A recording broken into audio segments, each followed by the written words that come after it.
नमस्कार। आज की हमारी बातचीत का विषय है वोट देने का अधिकार, कौन बन सकता है वोटर।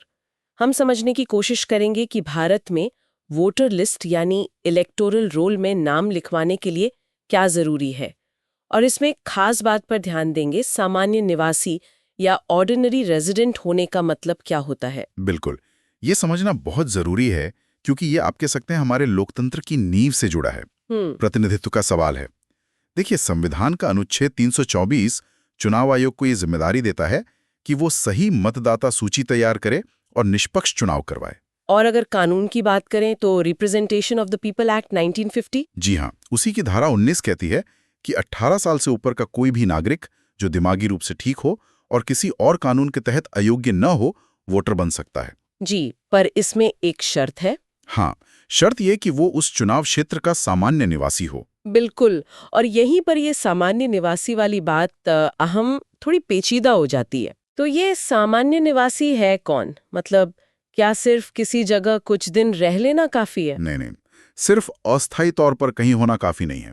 सामान्य निवासी का मतलब है आपकी उस चुनाव क्षेत्र में वास्तविक और लगातार मौजूदगी। हम्म। इसमें यह देखा जाता है कि क्या आप आदतन वहीं रहते हैं, क्या आप वहां एक ठीक ठाक समय से रह रहे हैं, और क्या आपका इरादा भी वहीं रहने का है। अच्छा, आदतन रहना और इरादा। हाँ, इसका मकसद यही है कि वोट देने वाले का अपने चुनाव क्षेत्र से एक सच्चा वास्तविक जुड़ाव हो। तो जैसे मान लीजिए कोई छात्र है, हॉस्टल में रह रहा है, लेकिन उसका पक्का घर तो कहीं और है और पढ़ाई के बाद वहीं लौटने का इरादा है, तो वो हॉस्टल वाले पते पर सामान्य निवासी नहीं होगा। बिल्कुल सही समझा आपने। हाँ, उस स्थिति में हॉस्टल का पता उसका सामान्य निवास नहीं माना जाएगा। इरादा बहुत महत्वपूर्ण है। और ये भी देखिए, अगर कोई काम के सिलसिले में कुछ महीने बाहर चला जाए तो उसका सामान्य निवासी का दर्जा खत्म नहीं होता। अच्छा। हाँ, अगर उसका घर वहीं है, परिवार वहीं है और उसका इरादा वापस लौटने का है, तो वो वहीं का सामान्य निवासी माना जाएगा। ये दिलचस्प है। मतलब पता होना काफी नहीं, जुड़ाव और रहने की नीयत भी देखी जाती है। अच्छा, क्या अदालतों ने भी इस पर कुछ रोशनी डाली है, सामान्य निवासी को लेकर? हाँ, बिल्कुल। एक बहुत महत्वपूर्ण मामला है 1991 का मनमोहन सिंह केस। उसमें उनकी राज्यसभा उम्मीदवारी को इसी आधार पर चुनौती दी गई थी कि वो असम के सामान्य निवासी हैं या नहीं। तब अदालत ने साफ किया था कि सामान्य निवास का मतलब है किसी जगह पर आदतन, नियमित तौर पर और असल में रहना। सिर्फ नाम के लिए पता होना या कभी कभार आ जाना काफी नहीं है। तो मतलब सिर्फ एक कागजी पता बनवा लेने से काम नहीं चलेगा। वास्तविक संबंध होना चाहिए। ये फैसला एक तरह से नजीर बन गया। समझ गई। अब एक और सवाल उठता है, नागरिकता का। अगर किसी की नागरिकता पर शक हो तो क्या उसका नाम वोटर लिस्ट से हटाया जा सकता है? क्या प्रक्रिया है इसकी? हाँ, ये एक बहुत ही संवेदनशील और अहम मुद्दा है। नागरिकता का सवाल उठता है, खासकर जब नाम हटाने की बात आती है। यहाँ पर 1995 का लाल बाबू हुसैन मामला बहुत महत्वपूर्ण है। सुप्रीम कोर्ट ने तब चुनाव आयोग के कुछ निर्देशों को रद्द कर दिया था। अच्छा, किन निर्देशों को? वो निर्देश अधिकारियों को ये छूट देते थे कि अगर उन्हें किसी पर विदेशी होने का शक हो तो वो उसका नाम हटा सकते हैं। लेकिन कोर्ट ने कहा कि नहीं, ऐसा नहीं होगा। नाम हटाने से पहले जो चुनाव पंजीकरण अधिकारी हैं, ईआरओज, उन्हें पिछली वोटर लिस्ट देखनी होगी, पूरी जांच करनी होगी और एक अर्ध न्यायिक प्रक्रिया अपनानी होगी। अर्ध न्यायिक प्रक्रिया मतलब? एक तयशुदा प्रक्रिया जिसमें सबूत देखे जाएं, सुनवाई का मौका मिले, लगभग एक छोटी मोटी अदालती कार्रवाई की तरह।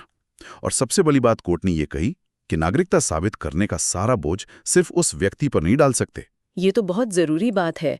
मतलब नागरिकों के लिए एक सुरक्षा है कि सिर्फ शक की बिना पर उनका वोटिंग का अधिकार नहीं छीना जा सकता। बिल्कुल, प्रक्रिया का पालन करना ही होगा। और हाल ही में भी 2024 में मोर रहीम अली बनाम असम राज्य मामले में अदालत ने फिर इसी बात पर जोर दिया है। साफ कहा है कि बिना ठोस सबूत और सही प्रक्रिया अपनाए किसी को वोटर लिस्ट से बाहर नहीं किया जा सकता। तो अदालतों ने लगातार इस प्रक्रियात्मक सुरक्षा पर जोर दिया है। जी हाँ। अच्छा, ये तो हुई आम नागरिकों की बात। लेकिन कुछ खास लोग भी होते हैं, जैसे सेना के जवान या जो सरकारी कर्मचारी विदेश में तैनात हैं। उनके वोट का क्या होता है? हाँ, उनके लिए विशेष प्रावधान है। उन्हें सर्विस वोटर कहा जाता है। इसमें सेना और अर्धसैनिक बलों के जवान और उनके साथ रहने वाले परिवार के सदस्य आते हैं, जो अपनी ड्यूटी की वजह से घर से दूर तैनात हैं। साथ ही जो भारत सरकार के कर्मचारी विदेश में काम कर रहे हैं वो भी इसमें शामिल हैं। तो वो वोट कैसे डालते हैं? उनके लिए और कुछ और श्रेणियों के लिए भी, जैसे जो चुनाव ड्यूटी पर हैं या 80 साल से ज्यादा उम्र के बुजुर्ग हैं या दिव्यांग व्यक्ति, उनके लिए पोस्टल बैलेट यानी डाक मतपत्र की व्यवस्था है। ये चुनाव नियम 1961 के नियम 18 में बताया गया है। और वो भारतीय नागरिक जो विदेश में रह रहे हैं, NRI जिन्हें कहते हैं। हाँ, प्रवासी भारतीय, वो ओवरसीज इलेक्टर्स यानी प्रवासी मतदाता के तौर पर रजिस्टर हो सकते हैं। शर्त यह है कि उनके पास किसी और देश की नागरिकता ना हो। उन्हें अपने पासपोर्ट में जो पता दिया गया है उस चुनाव क्षेत्र में रजिस्टर कराना होता है। तो क्या वो भी पोस्टल बैलेट से वोट दे सकते हैं? नहीं, अभी तक तो नहीं। ये एक अहम अंतर है। प्रवासी मतदाताओं को वोट डालने के लिए खुद भारत आना पड़ता है और अपने निर्धारित पोलिंग बूथ पर जाकर ही वोट डालना होता है।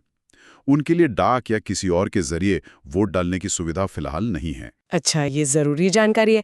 तो अगर हम इस पूरी बातचीत का सार निकालें तो क्या कहेंगे? देखिए, सार यही है कि ये जो सामान्य निवासी की शर्त है, ये वोटर के मौलिक अधिकार यानी वोट देने के अधिकार और चुनाव प्रक्रिया की निष्पक्षता के बीच एक संतुलन बनाने की कोशिश है।